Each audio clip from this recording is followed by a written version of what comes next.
उस्मान भाई देखिए, उसमें मकीम साहब जो बात कर रहे थे वो बिल्कुल दुरुस्त बात कर रहे थे, लेकिन ये जो आप भी बात कर रहे थे ना कि भाई हुकूमत जो है वो सब अच्छा की रिपोर्ट दे रही है, तो ये सब अच्छा की रिपोर्ट जो दे रहे हैं उनके लिए अर्ज ये है कि पाकिस्तान में उस्मान भाई 50 के करीब तंजीमें हैं जो दहशत गर्दी में मुलवस हैं, और इनमें कई सियासी मजहबी लसानी तंजीमों के अस्करी विंग हैं। आप देखिए ना, उसके अलावा कुछ ऐसी भी हैं जिसमें जो खालिस्तान दहशतगर्द तंजीमें हैं, जैसे BLA है, जैसे TLP है, ये खालिस दहशतगर्द तंजीमें शामिल है। और मैं ये भी बताता चलूं मीडिया पे, मुझे कहने दीजिए कि जो मजहबी तंजीमें हैं उनको एक तवील अरसे से ईरान, गल्फ और सऊदी अरब फंडिंग करते हैं। और उस्मान भाई, जो बकिया तंजीमें हैं उनको अफगानिस्तान है, इसराइल है, भारत है और मगरबी ममालिक की हमायत हासिल है। पिछले 60 सालों से, 3 दहाइयों से आप देखिए, सिंध, बलोचिस्तान, KPK, यहाँ तक कि आपका जो कच्चे का इलाका है वहां पे दहशतगर्द जो है उन्होंने अपना जो है वो अड्डे कायम कर रखे हैं। शुमाली इलाका जात, ये वहां पे आग जल रही है पिछले 60 साल से। और अब तो उस्मान भाई हालत ही हो गई है कि वो शाहराहें बंद कर देते हैं रात को, और फिर गाड़ियों से मुसाफिरों को उतार उतार कर आपने देखा कत्ल किया जा रहा है, फौजियों के सर काटे जा रहे हैं, उनसे फुटबॉल खेले जा रहे हैं, सारी वीडियोस मंजरेआम पर हैं। बल्कि मैंने तो ऐसी वीडियो भी देखी है कि उनका सर काट के उनके धड़ों के अंदर पेट्रोल भर के उसकी आग लगाई जाती है, और वो मुर्दों का एक जो नाच है वो हमारे फौजियों का वो तमस्कर उड़ाते हैं।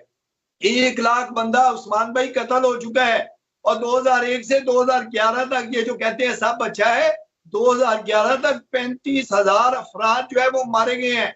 मुल्की अमलाक को बम धमाकों से उड़ाया जा रहा है। $70 बिलियन का उस्मान भाई नुकसान हो चुका है। अमनोमा, टूरिस्ट इंडस्ट्री, मुल्की मीशत और पट्टा बैठ चुका है। और हालत ये है कि 94% लोग जो है ये इस मुल्क से भागना चाहते हैं। और जब आप यहाँ मोहसिन नकवी की बात कर रहे हैं, वो आपको याद है जवेर लतीफ ने कहा था, उसने कहा था ये जो मोहसिन नकवी साहब है ये वजीर दाखिला लग गए हैं, ये इनकी मेहरबानी है, ये तो वजीर आजम भी लग, शुक्र है वजीर आजम नहीं लग पाए। तो क्वालिफिकेशन क्या है उनकी?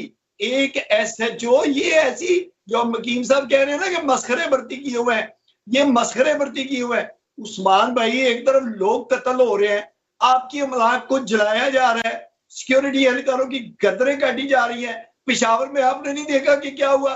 150 बच्चों को आपने देखा साजा समेत जिबा किया गया। बेदर्द यार, कैसी बेहसी है हुकूमत है, कैसी ये बेहसी इंतजामिया है, कैसी बेहिस और जालिम एडमिनिस्ट्रेशन है, किस कदर जालिम ये फैसला साज है अभी तक। और उस्मान भाई, खुदा की कसम, आंखों से आंसू बह निकलते हैं, दिमाग पागल हो जाता है। अभी तक हम सुनते हैं ये जी अच्छे तालिबान और बुरे तालिबान। भाई ये चंद नाम नहाज ये जो दानिश्वर बनाए हुए हैं तवील अरसे से, ये मीडिया पर चैनल्स पे कब्जा बना के ये बैठे हुए उल्लू के पट्टे ये बकवास करते हैं हर रोज कि भाई इनसे बात करनी चाहिए, ये सियासी मसला है। उस्मान भाई, कोई सियासी मसला नहीं है ये, कोई अच्छे तालिबान बुरे तालिबान कोई इनमें फर्क नहीं है, ये सारे दहशतगर्द है। हमें कहा जाता है कि नाराज बलोच है, वो भाई वो आपको कत्ल कर रहे हैं, हमें कहते हैं जी इन्हें कौमी दायरे में लाना होगा। मान भाई, ये सब जालिम है। इन हरामजादों से आप ये पूछिए, ये जो मीडिया पे बैठ के ये बकवास करते हैं और ये कहते ये लिफाफे कितने लेते हैं, वो भाई आपके वो बच्चों को कत्ल कर रहे हैं, वो आपसे बात ही नहीं करना चाहते, वो आपका बात का जवाब देते हैं बंदूक की गोली से, वो आपको कत्ल करें और आप उन्हें कहते हैं जी नाराज बलोच है। अब ये इनसे बात होनी चाहिए, ये अच्छे तालिबान है, ये बुरे तालिबान है। मेरे ख्याल में उस्मान भाई ये सब बकवास है, ये खुली दहशतगर्दी है, कोई सियासी मसला नहीं है। फौजी जवानों, गरीब आवाम के कत्लेआम पर ये जो मीडिया पर भी बैठी हुई ये काली भेड़े हैं ये खामोश रहती हैं। ये एक जालिम, बेरहम और मुसलसल पूरी कुव्वत से ऑपरेशन की जरूरत है। आपको एक फैसला करना होगा हमारे अदारों को, या तो ये मुल्क बचा ले, या फिर ये जो वडेरे सरदार हैं जिनको ये मुकम्मल सपोर्ट करते हैं ये उनको बचा ले। उस्मान भाई, ये मुकम्मल दहशतगर्दी है और पाकिस्तान पिछले 60 सालों से बड़ा खून बहा चुका है। एक फैसला करना होगा हुकूमत को, एक फैसला करना होगा और अवाम को साथ लेके चलना होगा और एक जालिम और बेसख्त ऑपरेशन की जरूरत है। जरूरत है, बिल्कुल ऐसे ही आगा साहब, बिल्कुल बड़ा जबरदस्त आपने इसके ऊपर मौकफ दिया है। हर आम पाकिस्तानी का यही मौकफ है इस वक्त। मेरी बात है, जब लाशें गिर रही हैं हर तरफ। उस्मान भाई मैं 1 मिनट लूंगा, मैं ऐड करना चाहूंगा। राणा साहब का कल मैं बयान सुन रहा था, मुझे बड़ा दुखा।